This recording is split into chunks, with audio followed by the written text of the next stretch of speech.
पवित्रा जी की नई बहू ने आज ही घर में प्रवेश किया था। घर में नई बहू के आने से सब बहुत खुश थे। घर में बधाई देने वालों का और नई बहू की मुंह दिखाई करने वालों का तांता लगा था। इसी बीच पवित्रा जी किसी काम से अपने कमरे में गईं, तभी उनकी नजर अपने पति रमाकांत जी की फोटो की ओर गई, जिनकी अभी 2 साल पहले मृत्यु हुई थी। पवित्रा जी जिस काम से आई थीं उसे भूलकर अपने पति की फोटो के सामने खड़ी होकर एकटक उन्हें देख रही थी। उनकी आंखों से आंसू गिरने लगे, तभी उनका बेटा अमित आ गया। अमित, मां क्या बात है, आप रो क्यों रही हों? सब ठीक तो है? पवित्रा जी, नहीं बेटा कोई बात नहीं, बस तेरे पापा की याद आ गई, वे आज होते तो बात ही कुछ और होती। अमित, हम ये बात तो है, पर आप दुखी मत हो, यह सब भगवान के हाथ में है। चलो बाहर, सब आपका इंतजार कर रहे हैं। पवित्रा जी आंसू पोंछकर बाहर आकर मेहमानों की खातिरदारी में लग जाती हैं। शादी से भरे घर में सभी नई बहू को घेरे बैठे थे। 2 दिन बाद जब सब मेहमान चले गए तो पवित्रा जी ने बहू बेटे को एक जगह बिठाया और कहा, पवित्रा जी, बेटी अब यह घर तुम्हें संभालना है। यह लो घर की चाबी। अंजना, मां जी ये चाबी आप मुझे क्यों दे रही हैं? यह आपका घर है, आप संभालिए। अमित, तुमने मां जी को बताया नहीं कि शादी के बाद हम अपने नए लेट में रहेंगे? पवित्रा जी, अमित बहू यह क्या कह रही है? ने इतने अरमानों से तुम्हारी शादी की थी और तुम दोनों पहले ही मुझे छोड़कर जाने का प्लान बनाकर बैठे हो। यह कहकर पवित्रा जी रोने लगीं। अमित, मां ऐसी कोई बात नहीं है। तुम जो जानती हो अंजना नए ख्यालों की लड़की है, इसलिए हम अलग रहना चाहते हैं। यह एडजस्ट नहीं हो पाएगी, हम आपसे कभी कभी मिलने आया करेंगे और आप चाहो तो कुछ दिन के लिए हमारे साथ रहने आ सकती हों।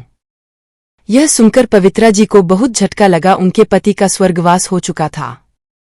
इकलौता बेटा अमित भी उन्हें छोड़कर जा रहा था। अब वे अकेले किसके सहारे रहेंगी? यही सोचकर वे रोते हुए अपने कमरे में चली गईं।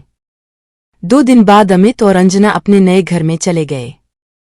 जाते समय अमित ने मां से कहा, अमित, मां मैं आपसे मिलने आता रहूंगा और पैसे भी भिजवाता रहूंगा, आप चिंता मत करो। पवित्रा जी, उसकी तुम चिंता मत करो, तेरे पापा इतना कुछ छोड़ कर गए हैं कि मैं जीवन भर सुख से रह सकती हूं, तू जाकर अपनी गृहस्थी जमा, मेरी चिंता छोड़ दे। अमित और अंजना दोनों चले गए। उनके जाने के बाद पवित्रा जी फूट फूट कर रोईं। लेकिन अब कौन था जो उनको चुप कराता, इसलिए वे रोते रोते सो गईं। जब उठी तो छत पर जाकर बैठ गईं। इसी तरह कुछ दिन बीत गए। अमित ने अपने नए घर जाकर एक बार भी मां से बात नहीं की। अमित के इस व्यवहार से पवित्रा जी टूट सी गईं थीं। एक दिन पवित्रा जी की बचपन की सहेली उनसे मिलने आई। कविता, अरे पवित्रा कैसी हो? अमित की शादी पर तो मैं आ न सकी, सोचा आज जाकर बहू की मुंह दिखाई कराती हूं। बहू कहाँ है? पवित्रा जी, कविता, वे दोनों ये घर छोड़कर चले गए। बहू मेरे साथ नहीं रहना चाहती है। यह सुनकर कविता को बहुत गुस्सा आया। उसने कहा, कविता, तू चिंता मत कर, मैं हूं न तेरे साथ। सुन, इस घर को पेइंग गेस्ट बना देते हैं, पास ही कॉलेज है, उसके बच्चे यहां आकर रहेंगे। उससे तुझे इनकम भी हो जाएगी और तेरा मन भी लगा रहेगा। पवित्रा जी, लेकिन यह सब कैसे होगा? मुझे तो कुछ नहीं आता। कविता, मैं काफी दिनों से यही काम कर रही हूं, तू चिंता मत, मैं सब इंतजाम कर दूंगी। कुछ ही दिन में कविता ने सारा इंतजाम कर दिया।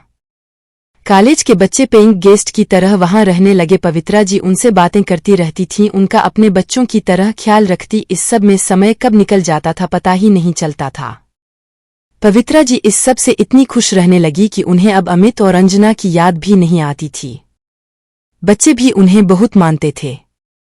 इस तरह उनका अकेलापन भी दूर हो गया और उन्हें किसी पर बोझ भी नहीं बनना पड़ा। अगर आपको ये कहानी पसंद आए तो प्लीज़ लाइक, शेयर और सब्सक्राइब जरूर करें।